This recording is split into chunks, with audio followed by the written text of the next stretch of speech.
तीन कृषि कानूनों के विरोध में किसान महापंचायतों का लगातार आयोजन किया जा रहा है। वहीं आज बागपत के ढिकोली गांव में रालोद की किसान महापंचायत हो रही है। इस किसान महापंचायत को रालोद के राष्ट्रीय उपाध्यक्ष जयंत चौधरी संबोधित करेंगे। अभी किसान महापंचायत में लोगों की भीड़ जुटनी शुरू हो गई है। वहीं किसान भी महापंचायत में प्रतिभाग करने के लिए ट्रैक्टरों से पहुँच रहे हैं। राष्ट्रीय लोकदल द्वारा आयोजित किसान महापंचायत में अभी कुछ देर बाद राष्ट्रीय लोकदल के राष्ट्रीय उपाध्यक्ष माननीय जयंत चौधरी जी यहां पर किसानों की सभा को संबोधित करेंगे।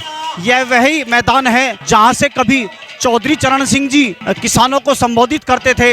इसी गांव से चौधरी चरण सिंह जी अपने सोरम पंचायत के बाद ये ढिकोली वो गाँव है जहाँ से किसी भी आंदोलन का आगाज चौधरी चरण सिंह जी ने सबसे पहले किया है। सन 1937 में जब अंग्रेजी सरकार द्वारा उनको घेर लिया गया था, तब चौधरी चरण सिंह ने ही यहाँ पर एक घर में छिपकर अपनी जान बचाई थी। उसके बाद से ही माना जाता है कि चौधरी साहब का इस जमीन से बहुत लगाव है। यहाँ पर हमारे साथ कुछ राष्ट्रीय लोकदल के नेता मौजूद हैं, उनसे बात करते हैं कि आज उनका क्या कार्यक्रम है, कौन यहाँ आ रहा है। विकास कुमार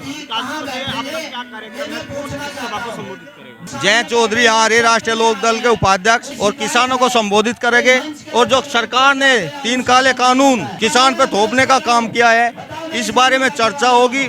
आपके सत्ता परिवर्तन है, इसका कारण है आप देख सकते हो किसान अपने ट्रैक्टर से अपने वाहनों से आ रहे, कोई बस या कोई ऐसी कोई चीज नहीं लगा रखी। किसान गुस्से में हैं, वो कह रहे हैं कि किसी भी कीमत पर 3 कृषि कानूनों का विरोध किया जाएगा, चाहे उसके लिए कुछ भी किया जाए। हमारे साथ भी और कुछ नेता मौजूद हैं, उनसे भी बात करते हैं। देखिए, मुद्दा जग जाहिर है।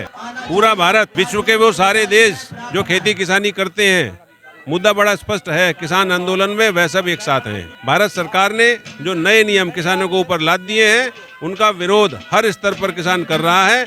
उसी कड़ी में ये पंचायत रखी गई है। देखिए, किसानों का कहना है कि जो 3 कृषि कानून सरकार ने हम पर थोपे हैं, उसी को लेकर जगह जगह पर किसान पंचायतों का आयोजन किया जा रहा है और उसी के द्वारा ये अपना विरोध प्रकट कर रहे हैं कि हम किसी भी कीमत पर इन कानूनों को नहीं मानने के। मैं अपने कैमरामैन से कहूँगा कि दिखाएं किस तरीके से भीड़ यहाँ पहुँच चुकी है और उनको बैठाने की व्यवस्था की जा रही है। ट्रैक्टरों की लाइन है, गाड़ियों की लाइन है, बड़े बड़े नेता यहाँ पहुँच चुके हैं और इस सभा को जयंत चौधरी जी संबोधित करेंगे। उनके विचारों को सुनने के लिए सब लोग यहाँ पहुँच चुके हैं। अभी वो भी थोड़ी बहुत देर बाद यहाँ पहुँचने वाले हैं। किसान पंचायत इसमें तो पूरे देश में एक ही मुद्दा है, इस पंचायत का नहीं, पूरे देश का एक मुद्दा है।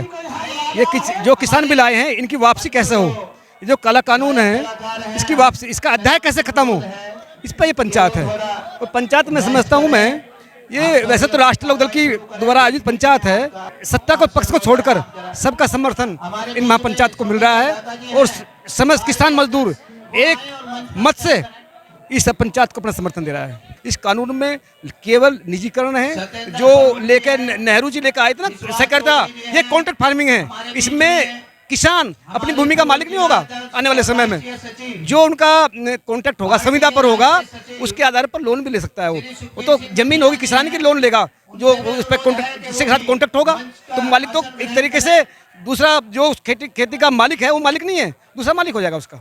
मैं कपिल चौधरी गुजर। जयंत चौधरी जी लगभग पूरे प्रदेश और राजस्थान और मध्य प्रदेश में भी उन्होंने पिछले तीन महीने से पंचायतें कर रहे हैं। और ये जो पिछले 100 दिनों से जो किसान परेशान तो पिछले 6-7 वर्ष से ही है, पर 3 महीने से जो दिल्ली के बॉर्डरों पे पड़ा हुआ है, 250 से ज़्यादा किसान अपनी शहादत दे चुके हैं। उसके विरोध में ये जैन जी का संघर्ष चल रहा है। तो इसमें कोई चुनाव के संबंधित कोई बात नहीं है। हमने तो पीछे गन्ने के पेमेंट पे, बिजली के बिलों के रेट पे, महंगाई के विरोध में लगातार संघर्ष किया है। अमित शर्मा, जनवाणी न्यूज, ढिकोली, बागपत।